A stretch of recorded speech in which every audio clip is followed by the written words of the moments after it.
Graça e paz, meus amados irmãos, mais uma vez reunidos para mais uma mensagem diária.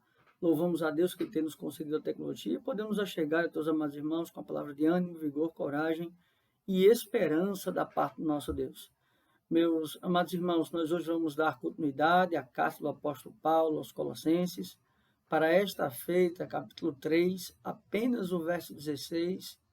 Colossenses, capítulo 3, apenas o verso 16. Mas antes vamos ter uma breve oração, rogando ao nosso Deus por iluminação e entendimento da sua santa palavra. Oremos ao Senhor. Pai querido, Deus de amor, bondade e misericórdia, obrigado, Deus, por tão sublime graça e salvação. Fala aos nossos corações, cuida, Senhor, de cada irmão, de cada irmã. Nos dá o ânimo, Senhor, a coragem, o vigor para te servir. É assim que nós oramos, em nome de Cristo, nós já agradecemos. Amém. Meus amados irmãos, nós vamos dar continuidade ao estudo da carta do apóstolo Paulo aos Colossenses e nós estamos diante do bloco justamente agora das responsabilidades ou obrigatoriedades daqueles que são novas criaturas, daqueles que são um novo homem, e nós podemos então perceber que o apóstolo Paulo ele vai gradativamente trabalhando estas concepções. Conquanto nós falamos acerca da paz na mensagem anterior, agora nós vamos tratar acerca da habitação.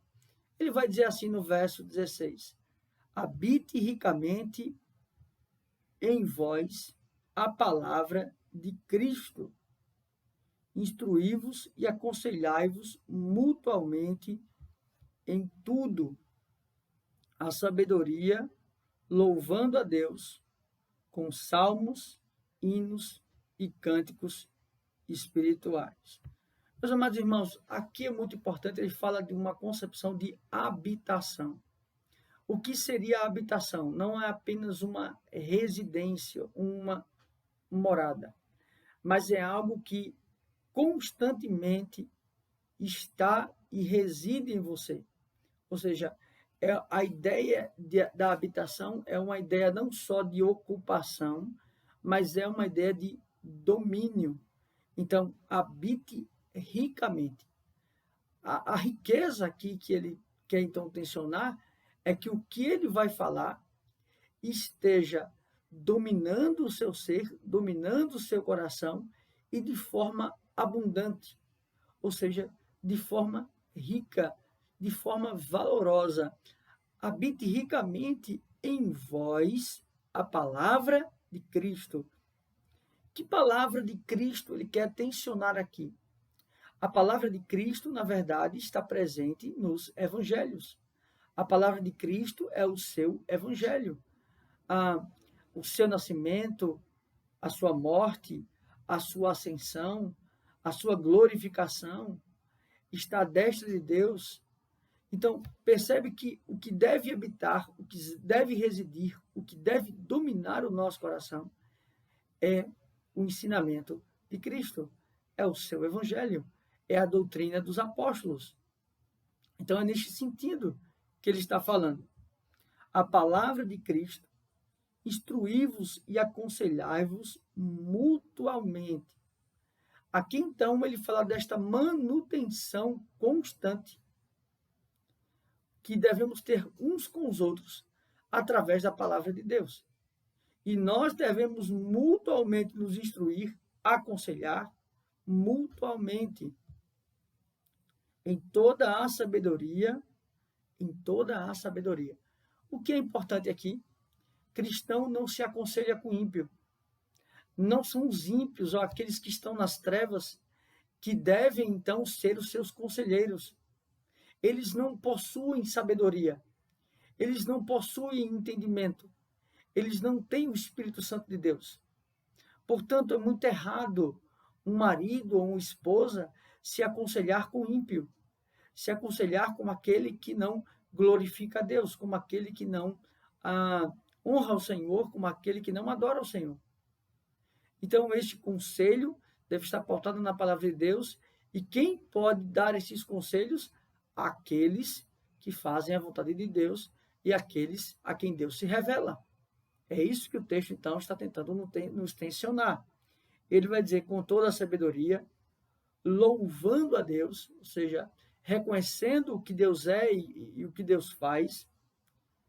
Ele vai dizer com salmos e hinos e cânticos espirituais, com gratidão em vosso coração. Ou seja, o fato de ter o conhecimento, o discernimento da palavra de Deus ter aberto os nossos olhos, o descortinado entendimento, é motivo de louvarmos e adorarmos a Deus. E aqui ele fala a questão de sinônimos, hinos e cânticos espirituais, ou seja, o louvor a Deus deve estar pautado, submisso, subordinado na palavra de Deus. O ruim dos nossos dias, quem está ensinando teologia em muitas igrejas não são teólogos. Quem está ensinando em muitas igrejas são pessoas que estão, através das músicas, ensinando heresias, falsas doutrinas. Pessoas que não estudam a Bíblia, pegam um texto fora de contexto para um pretexto e começam a construir teologia. E as pessoas começam a absorver esses cânticos. Perceba, tudo que devemos fazer, tudo que venhamos a fazer, principalmente no culto público, deve estar pautado na palavra do Senhor. Então, temos que tomar cuidado com isso. E vai dizer, com gratidão em vosso coração. Em todo o seu ser, seja grato a Deus, principalmente por sua revelação, principalmente por sua palavra, por Ele ter nos concedido o privilégio de podermos ouvir a sua voz através das Sagradas Escrituras. Meus amados irmãos, que Deus assim os abençoe, os faça ricamente e abundantes na graça e no conhecimento de Deus. Vamos orar, encerrando esse momento. Pai querido, Deus de amor, bondade e misericórdia, obrigado por cada irmão, por cada irmã. Fica conosco, ó Pai. Nos dá o discernimento, a orientação, é assim que nós oramos. Em nome de Cristo.